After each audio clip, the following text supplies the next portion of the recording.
أشهد أن لا إله إلا الله أستغفر الله نسألك الجنة ونعوذ بك من النار اللهم إنك عفو تحب العفو فاعف عنا يا كريم. Assalamualaikum warahmatullahi wabarakatuh, sahabat santri. Kita ketemu lagi dalam sesi ngobrol-ngobrol gak penting. Hari ini kita kedatangan dua tokoh pemuda NU tinggalnya di Malang. Namanya di sebelah kiri saya sahabat Winartono, SSMIKOM. Beliau Sekretaris Ikatan Sarjana Nahdlatul Ulama Kota Malang. Di sebelah kirinya lagi Muhammad Yunus Zainal, SHMKN. Beliau Sekretaris Pemuda Ansor NU Kota Malang. Nah, kita temanya hari ini tentang bagaimana peran pemuda, bagaimana peran Banom NU dalam rangka menyongsong satu abad NU. Tapi sebelumnya saya mau bilang terima kasih dulu kepada beliau berdua karena sudah ngasih saya masker gitu ya. Beliau nih Satgas. Satgas NU. Nah, Satgas NU. Alhamdulillah kita sudah bisa gabung ini. Gimana kabarnya Pak Win? Alhamdulillah. Pak Yunus gimana kabarnya? Baik. Alhamdulillah. Nah, dari Pak Win dulu nih.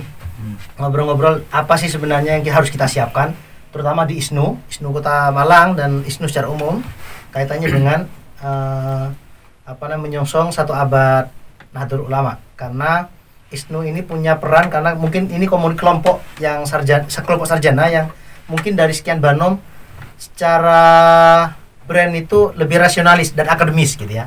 Jadi argumentasinya mungkin lebih akademis karena memang kalangannya seorang sarjana. Nah, gimana Pak Win? Ya. Jadi terima kasih atas tadi ini sebenarnya tanpa sengaja kita berdua ini ketemu disatukan dalam ini. Jadi kemanya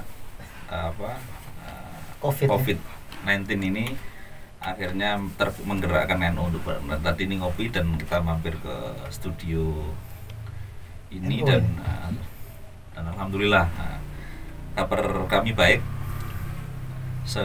Saya kira juga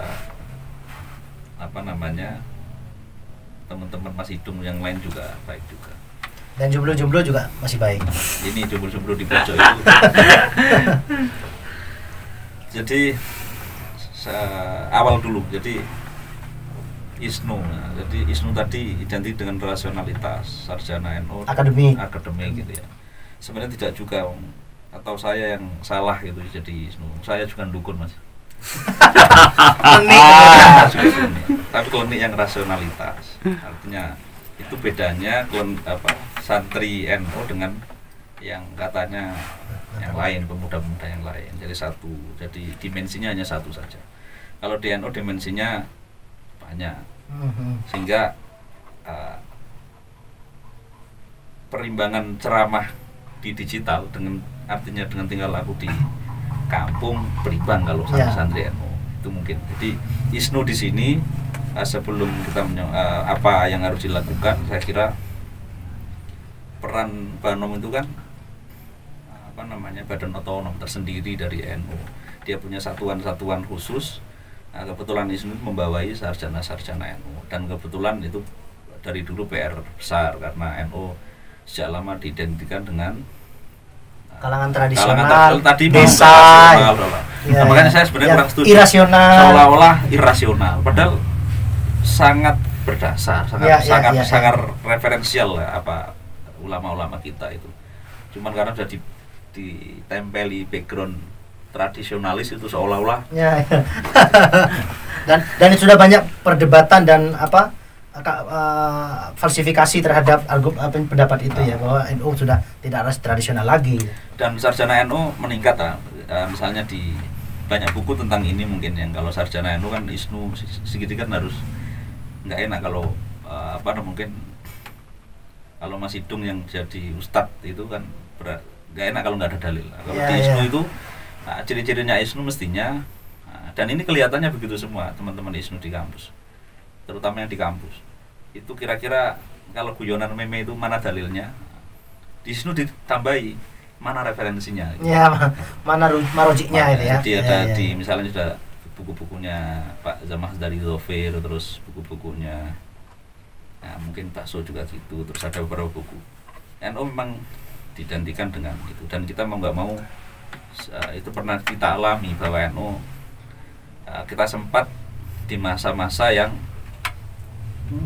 santri kok kuliah, ya. Nah, itu. Dan saya kira hadirnya ISNU tentu ya mewarnai warna baru cara pemuda ber-NU.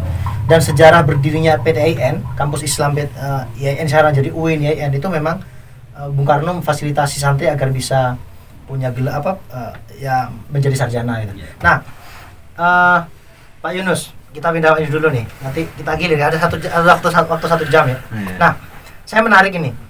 Ini kan ada ISNU, ada Ansor, ada lembaga-lembaga banyak Banom sama-sama menyuarakan 1 abad NU. Tapi faktanya sekarang ini ya Ansor yang ada ya di beberapa tempat mungkin ya kasuistik bergerak sendiri dengan brandnya sendiri. Jadi sama-sama 1 abad NU tapi tidak konsolidatif pada level tujuan utamanya ya. Kira-kira gimana pendapatnya Pak Yunus nih? Iya. Kita bicara awal mula keberadaan gerakan pemuda Ansor. Pemuda Ansor ini kalau kata almarhum Bayi Mukhid adalah anak barep bahasanya. Oh iya, anak barep. Ya, anak pertamanya Nahdlatul Ulama. Tentu ini bagi kami yang berada di gerakan pemuda Ansor, kalau generasi kami saya merasakan ya, ini sebuah beban sebetulnya kan. Dibanding Banom-Banom yang lain ya, kan? yang jauh lebih muda. Iya, jauh lebih muda. Iya. Apalagi adik ISNU. Meskipun diisi orang-orang iya, diisi orang-orang. Sementara ini paling bungsu. paling bungsu. Ya. Sayangnya bungsu diisi orang-orang tua. Lah. Iya. Untung saja sekretarisnya muda. Ya. Ya. Jadi pada dasarnya gerakan pemuda Ansor ini adalah kawah condro di mukonya NU begitu. Besar harapannya dulu saya membaca sejarah bagaimana Mbak Abdul Wahab Hasbullah Tambak Beras Jombang untuk memperkuat gerakan Nahdlatul Ulama perlu ada satu ruang tersendiri untuk pemuda begitu.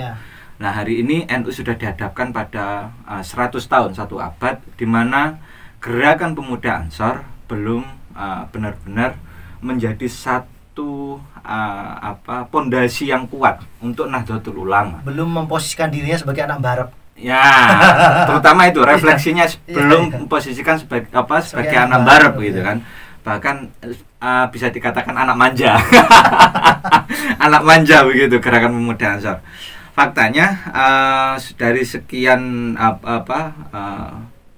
periodisasi yang saya baca dari mulai eranya almarhum Habib Iqbal Assegaf gitu kan, Gus Ipul menggantikan Habib Iqbal, Cak Nusron Wahid ya, hari ini Gus Yakut Khalil Kaumas begitu. Nah, kaderisasi ini baru bergerak pada bagaimana membaca ruang modernitas. Nah, terlebih juga sebetulnya pada urusan barisan Ansor Serbaguna ini ya, Banser ya. Tadi sempat tapi ternyata Pak Yunus kayaknya lebih terkenal Bansernya dibanding Ansornya. Nah, ini yang salah kaprah begitu. Ini yang salah kaprah. Mama cantik ini justru lebih terkenal Bansernya. Iya. Nah, ini yang kemudian perlu kita pertegas ya kan, posisi bahwa Banser itu adalah barisan kedisiplinan Ansor begitu.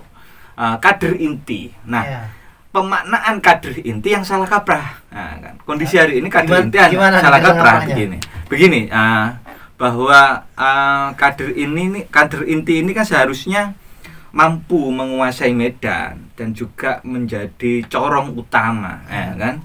Bahkan faktanya di Kota Malang pun di beberapa elemen, ya kan? Elemen kepemudaan orang lebih melihat Banser daripada Ansornya. Betul padahal sekali. Banser ketika adanya Banser itu harus ada Ansor dulu begitu kan.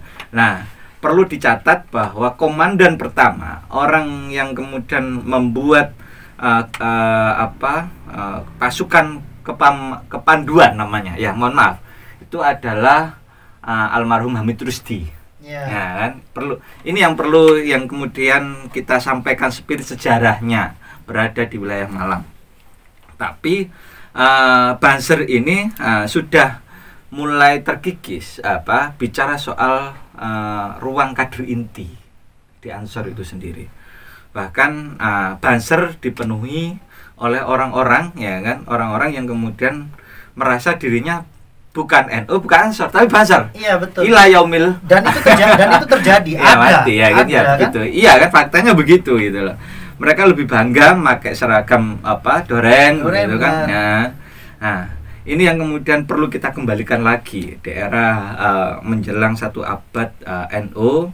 Bagaimana peran Banser, ya kan?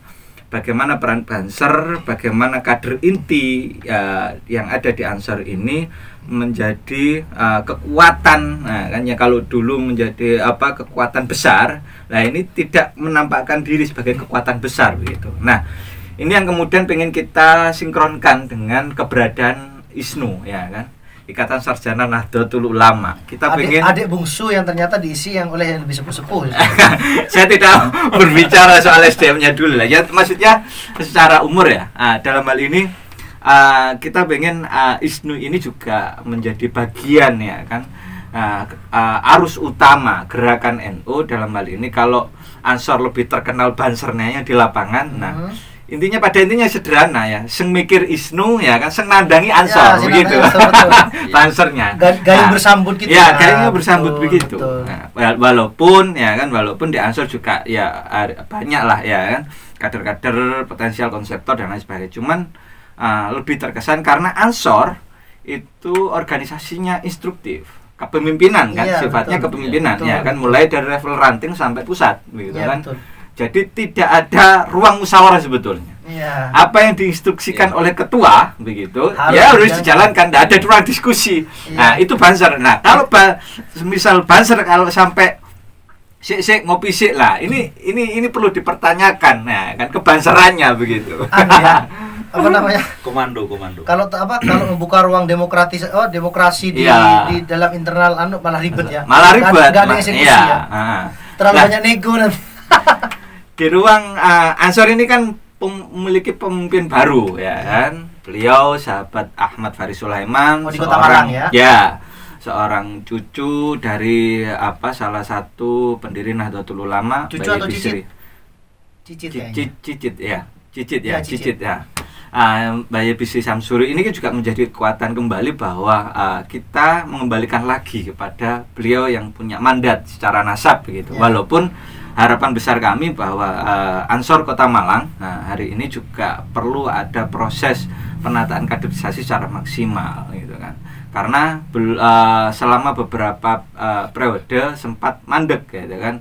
Khususnya 1 periode kemarin hanya 1 kali padahal harapannya 1 tahun sekali harus 2 sampai ya paling jelek 1 kali lah melakukan kaderisasi formal begitu. Di level cabang atau sampai ranting? Mulai dari level cabang, PAC sampai ranting begitu kan. Nah, ini seirama dengan beliau selaku ketua pimpinan wilayah Gus Safiq, ya kan. Kebetulan juga cucu keponakan Mbah Yai Abdul Wahab Hasbullah, ya kan. Kalau cucu aslinya dari Mbah Abdul Rahim, ya kan, adik kandung dari Mbah Abdul Wahab Hasbullah, begitu kan. Nah, ini perlu kita merefleksikan kembali ya. Dengan umur 86 tahun, artinya tua juga sebuah kode, ya, sangat tua, anak barep. Anak barep tapi kadang kekanak-kanakan begitu kan. Ya kan, secara organisasi. Yang nyebut begitu sekretarisnya sendiri. Ini refleksi fakta, fakta begitu kan. Kita juga pengen bagaimana ISNU begitu kan, bagaimana Ansor ya kan, dengan lembaga-lembaga yang lain. Khususnya saya juga pernah mengadakan kerja bareng bersama rekan-rekan Pakar Nusa gitu kan, bagaimana mendidik Banser ya kan yang bisa ilmu kanuragan begitu kan. Kan itu penting juga kan, yang selama ini sudah hilang dan terkikis, agar Banser ini juga paling tidak mulai dari ketika ada sebuah kegiatan besar ya, mulai dari depan parkir sampai panggung ini berseragam Banser, Pak. Betul, doreng semua itu. Doreng semua dalam arti ya bisa jadi MC ya kan, bisa jadi pembawa acara begitu kan. Nah, sampai ya kalau yang buka kitab kuning juga Banser begitu. Nah, ini yang kemudian ingin menjadi misi kami. Ya. Nah, ISNU yang mungkin menjadi fasilitatornya lah bagi kami kan begitu. Walaupun ya, Ya, ya, ya. kita harapan besar kita itu ya, menjelang 1 abad NU. Jadi bicara kaderisasi ya kan sebagai anak Barep, ya, bagaimana Ansor mengembalikan lagi ruang itu. Ya, Oke. itu Mas Rohim. Oke, kalau ISNU gimana Pak Win? Ini ISNU ini kan punya agenda apa nih? Kira-kira konsolidasi di internal, terutama di Kota Malang. 3 tahun lagi, 4 tahun lagi ini sudah 1 abad NU. Nah ini penting apa desain intelektual yang sudah disiapkan gitu ya untuk bagi yang teman-teman yang muda-muda, adik-adik ini lembaga-lembaga yang bisa di match lah gitu. Kira-kira apa? Jadi kembali tadi dasar baru nama saja sebenarnya kita ya termasuk ragil gitu ya. Tapi kalau dari filosofi nama saja gerakan gitu ya. Gerakan yo ada kekanak-kanakan atau agresif. Namanya itu sudah begitu ya. Lah ISNU sendiri hadir sudah jadi ikatan saja. Apalagi Sudah ada Iya, kita lihat. kita anti ya. Dan memang dari awal kami kebetulan kemarin bersama sahabat ketua Mas Fauzan Alfas itu ya sama. Jadi kalau mendefinisikan dulu kalau kita sama-sama gerak di lini ngapunten misalnya bahasa kias saya itu showroom, semua di teras semua. Ya. Itu Semua di panggung, semua di permukaan, bahaya, ya bahaya. bahaya. Nggak ada yang di dapur, nggak ada yang di kamar, benar. Nah, jadi ISNU bukan pengen leha-leha, bukan, tetapi gerak ISNU mestinya bukan gerak yang artinya apa namanya, ya gerak show of force yang seperti Banser misalnya siapa kita NKRI kira-kira lininya sudah berbeda, apa namanya, di ruang yang lain tentu, dan problemnya tentu beda. Nah, tentu apa namanya, kalau murni intelektual mungkin kita ada lembaga, ada Ya, Lajnah, ada Lajnah, Lapsdam dan Lapsdam yang lain. LDN, benar-benar. Nah, tapi ISNU ini kan semacam Lapsdam tapi Banom. Iya, iya, Dia benar. Banom itu sifatnya kan ada satuan juga gitu ya. Benar. Instruktif tetap ada mestinya. Tetapi kalau di Banser ada demokrasi di Banser, sama di Taklim tidak ada demokrasi. Iya. Itu tidak ada. Dan secara pribadi saya harum untuk ada demokrasi di Taklim. Iya. Iya. Ya, guru ya guru, komando ya Ya, komando. perintah Nah, dijalankan. berbeda dengan ISNU. ISNU itu isinya orang-orang intelektual. Perintahnya Padahal A, intelektual itu kan sama kayak awal misi. Kalau Banser tadi sebenarnya misinya sebetulnya Ansor memang iya awal, tapi kan sebelumnya ada namanya Tasfirul Afkar, ya. Wahab dan yang lainnya. Jadi Iya. ininya dulu yang 1917. nah, sebenarnya beban berat ISNU itu juga punya beban berat ke keulamaan dalam arti, bukan ke NU itu artinya ikon ininya itu kan ulama ilmu. Nah, ISNU mestinya ya bisa ke situ, meskipun saya kira ISNU akan jadi bagus sarjana NU itu ya sarjana ekonomi, ya sarjana itu maksudnya scholars itu ya bisa S1, S2, S3 itu. Lingkupnya scholars, profesional lah gitu ya. Profesional advokat, kayak Mas Yunus ini misalnya notaris, bisa baca kitab.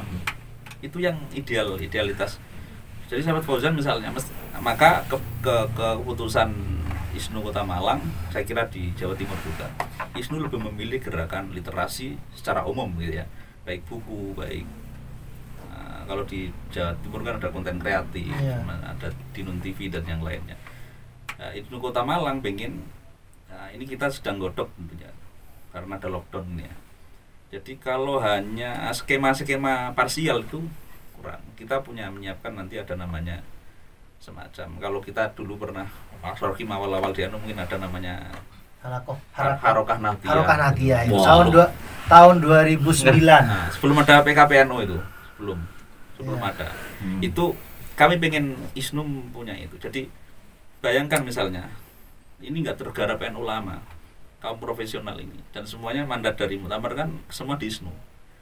Sampai ada ikatan dokter PDNU, ya ISNU. Perhimpunan bukan ikatan. Nah. Iya, dihimpun oleh ikatan. Iya. Jadi keprofesional, dan kita harapkan, bukan harap lah, artinya kalau jemput bola, oh ini ternyata tadi sahabat Yunus misalnya, oh notaris NU banyak itu lah. Kenapa nggak di di move kan, digerakkan, dikonsolidasi. Nah, Ya. bukankah ya untuk itihad lah, untuk irtibat dan yang. Nah, ISNU itu saking besar, saking ini kan sebenarnya ngawangin banyak. Cuman kerjanya bukan kerja, lebih banyak kerja otot itu mestinya.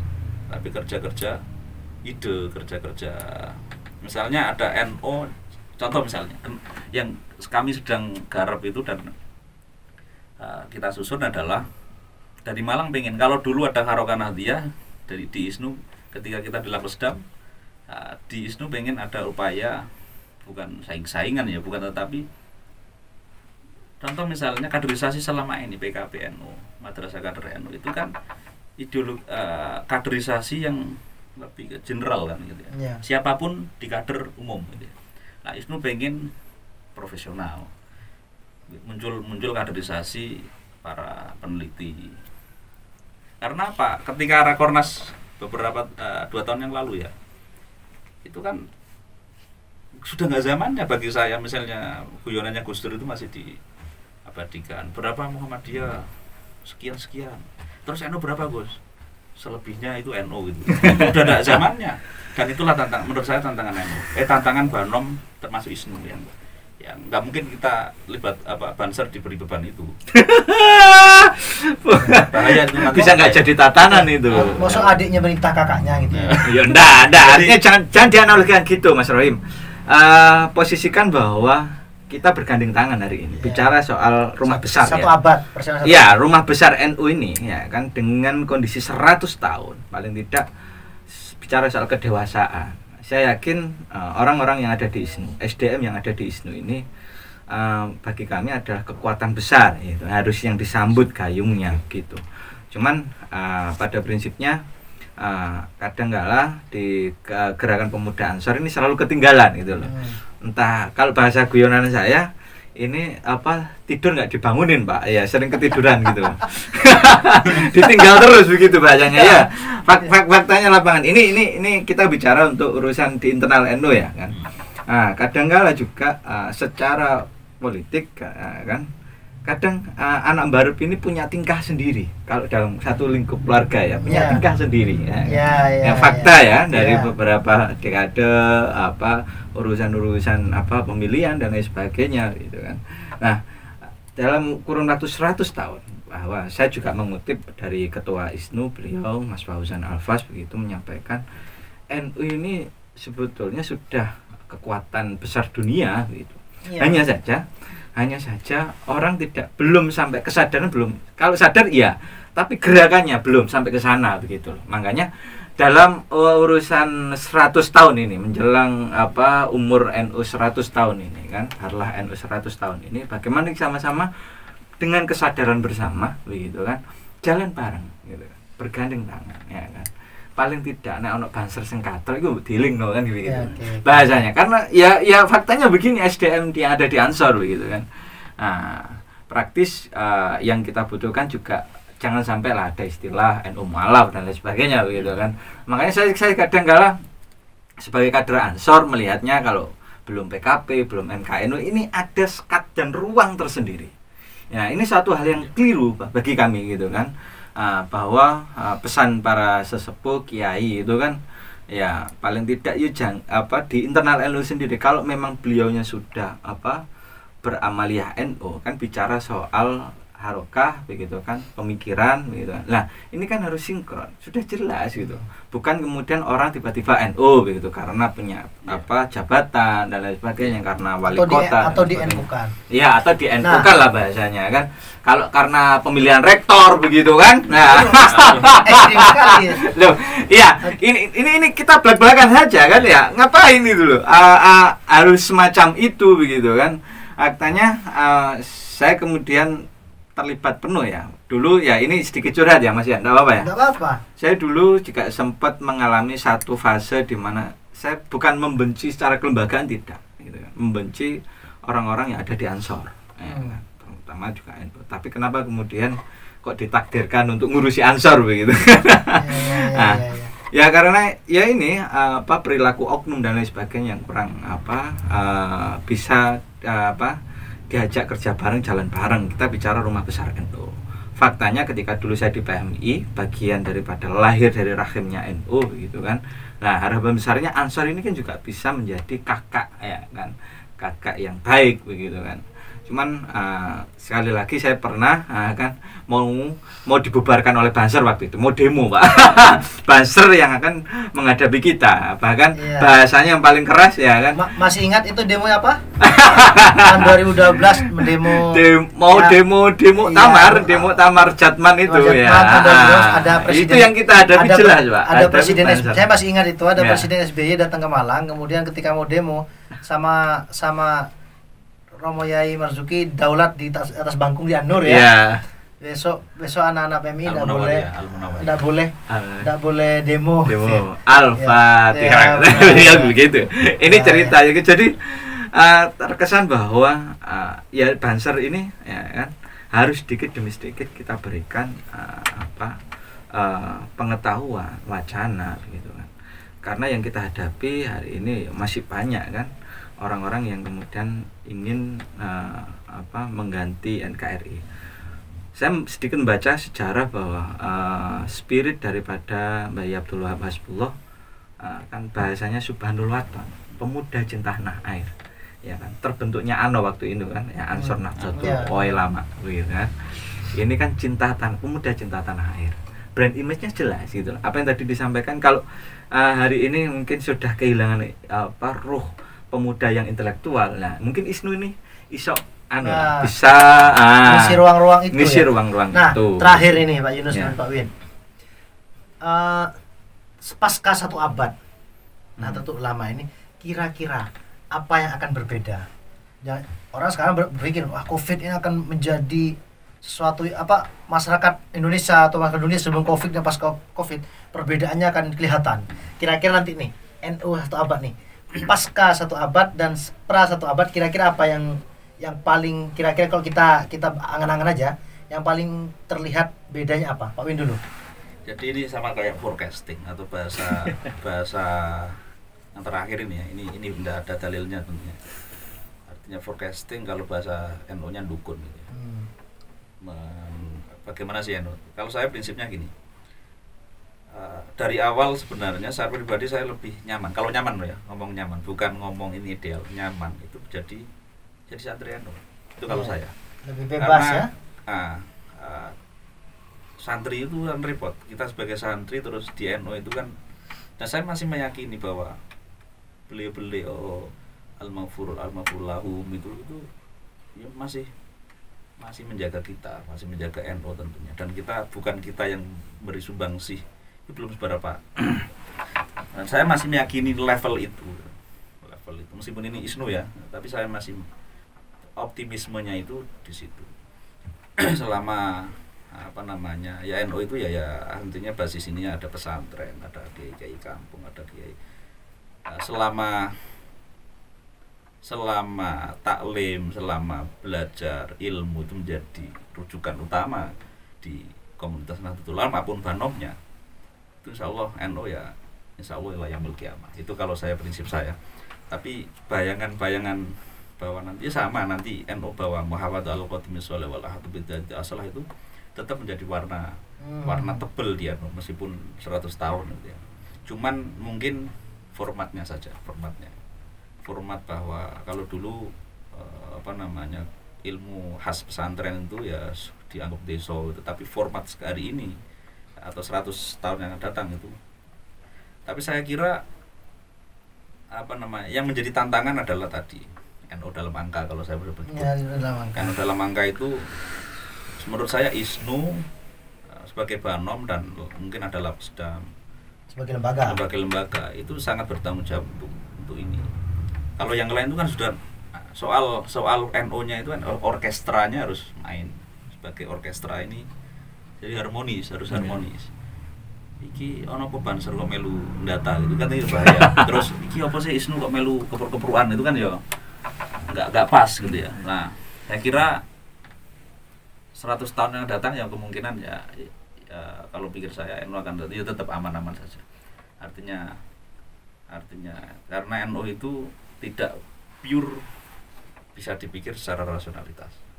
Itu meskipun saya mungkin ISNU gitu ya. Karena apa ya? Kalau saya punya pendekatan forecastingnya itu kebiasaan sih, kebiasaan nggak tidur malam itu preskriptif, bacaan preskriptif. Jadi dulu pas tahun kemarin setiap tahun pasti kita ada begini. Maka kenapa kita nggak baca pola preskriptif ke belakang dulu? Pernah kita lewati. Oh iya, biyen itu ketika hari Kartini, ketika hari NU, biyen itu semua begini. Mari ngono ngledek gitu ya. Nah, itu juga menjadi pertimbangan pola. Selama pembacaan preskriptif hasilnya adalah jeketek begitu gitu bahasa Jawa. Ya sama saja 100 tahun mau 200 sama aja ya. Akan sama saja. Ya. Makanya saya nggak bisa baca. Asalkan tetap tradisi pendahulu-pendahulu Hadratus Syekh dan Mbah Hasyim, Mbah Wahab, Mbah Bisri dan yang lainnya. Apa tradisi itu yang menempel apapun banomnya. Ini kebetulan saya ngaji jadwal ngaji ini sebenarnya apa? Adabul Alim wal Ta'lim.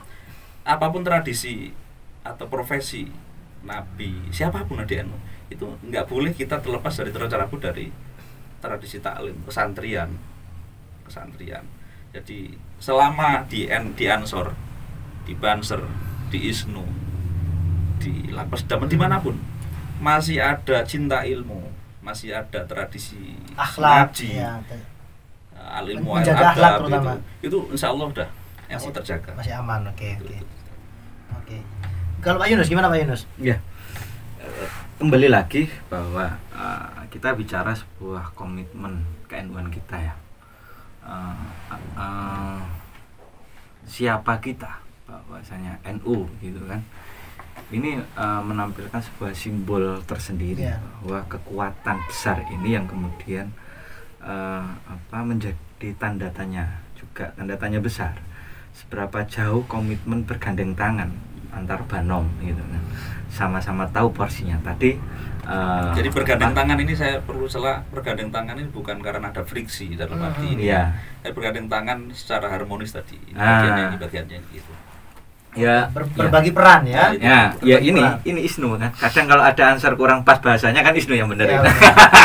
Ya ini ISNU kan. Repotnya kalau dibaca orang luar, waduh NU berarti pecah itu. Nah, ini juga enggak baik gitu kan.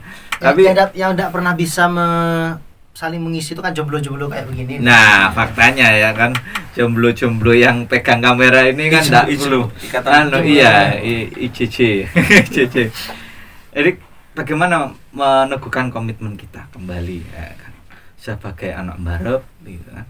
Ya, tidak hanya pada porsi aman-aman saja. Kalau beliau lebih berpikir ya satu hal yang faktor X ya kan.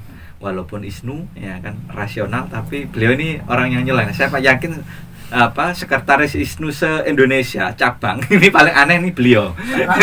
Paling aneh ini beliau. Bisa jadi rambutnya panjang sendiri ya. Nah, iya kan. Ini harus diapresiasi Pak Ketum sahabat Ali Maskur Musa begitu kan. Beliau ini sekretaris ISNU yang paling aneh begitu. Aneh ya kalau bahasa pesantren. Bawa kitab kuning seharusnya kan bawa referensi perguruan tinggi. Tapi aman Mas di rumah meskipun saya sudah nggak ngajar di kampus. Iya. Saya tetaplah diam-diam baca jurnal. Ya, baca itu tetap saya enggak mau. Ya harus ini masa pas ke ISNU sekretaris ISNU yang membawai kampus-kampus habis itu nggak update soal bahaya. Iya. Sebetulnya ini yang perlu digarisbawahi. Saya berpikir bahwa ISNU bukan hanya sekedar bicara soal perguruan tinggi. Gitu loh. Mohon maaf sahabat Winartono bahwa ini juga menjadi sebuah simbol daripada ISNU dengan kitab kuning begini gitu. Nah, kalau gerakan pemuda Ansor di tingkat ranting, PAC ya kan. Ini kalau mereka yang ahlinya ya seperti beliau semisal nanti saya minta untuk ngaji rutinan di Ansor begitu kan. Ya, ini kan penting untuk menjaga pengetahuan, keagamaan dan lain sebagainya. Enggak kemudian ketika melihat pemuda-pemuda radikal ya kan, radikalisme dalam konteks agama ini kita enggak kemudian hantam ya. Tapi tidak kan itu kita orang itu menjaga frekuensi kesantri. Menjaga frekuensi santri. Ya sama sebetulnya Ansor ini lebih identik kepada santri NU ya. Saya sepakat bicara kalau memang di gerakan pemuda Ansor ini bagaimana kita menjadi santri ya kan yang tawadu. Nah, ketawaduan inilah yang kemudian perlu kita uji hari di 100 tahun Nahdlatul Ulama gitu. Kita uji hari. Oke. Dalam hal bidang apapun kita perlu uji itu. Tentu ini menjadi PR bersama bahwa gerakan pemuda Ansor, kan, gerakan pemuda Ansor harus banyak dipenuhi dengan hal-hal yang kalau ke depan kita bicara soal masa depan NU gitu kan, perlu ada ruang yang penataan yang jelas gitu. Semisal di Banser ya kan, paling tidak mantan komandan Banser juga bisa dong jadi ketua Tanfidiyah gitu kan. Ya ini sudah dibuktikan kabupaten kan, Kabupaten Malang sudah begitu kan. Nah, ini yang perlu kita kabarkan kepada semua Jam'iyah Nahdlatul Ulama gitu kan, semua Jam'iyah Nahdlatul Ulama bahwasanya semua harus hidup gitu. Baik banom apapun harus hidup gitu. Ini yang menjadi refleksi bersama kami dari Gerakan Pemuda Ansor juga sama gitu. Kita tentu butuh lah perlu disayang emak muslimat begitu kan. Apalagi disayang fatayat ya. Bukan. Salah kaprah nanti kalau fatayat ya kan. Salah kaprah nanti kalau fatayat begitu kan. Fatayatnya pun hari ini menjadi mama-mama muda begitu kan ya.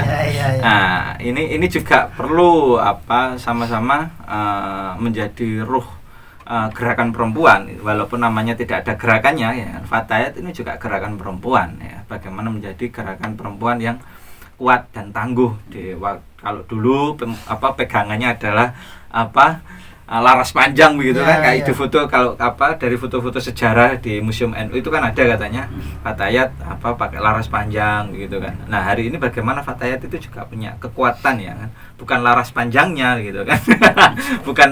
bukan tapi bagaimana merawat semangat ya kan, semangat laras panjangnya ini tadi gitu kan. Siap berperang, bertempur gitu. Tentu bahasa salah satu senior saya, zaman boleh berbeda, tapi semangat tetap harus sama. Itu. Kalau bisa, itu sebagai penutup ya. Kalau bisa bertambah terus. Ya. Oke, itu ngobrol-ngobrol kita hari sesi ini. Nantilah kita lanjut dengan ngobrol-ngobrol dengan tema yang lain, dengan yang jelas masih dalam lingkup bagaimana kita ngobrolin NU. NU itu harus sering-sering diobrolin karena biar imajinasi, inspirasi untuk berkhidmat itu banyak. Kita cari tokoh-tokoh muda, apa sih gagasan tentang NU dan apa yang sudah dilakukan. Itu penting untuk menginspirasi kita ke depan kira-kira harus ngapain, karena kita pada akhirnya adalah NU gitu. Baik, terima kasih Pak Win, terima kasih Pak Yunus. Sampai jumpa. Wassalamualaikum warahmatullahi wabarakatuh. Waalaikumsalam.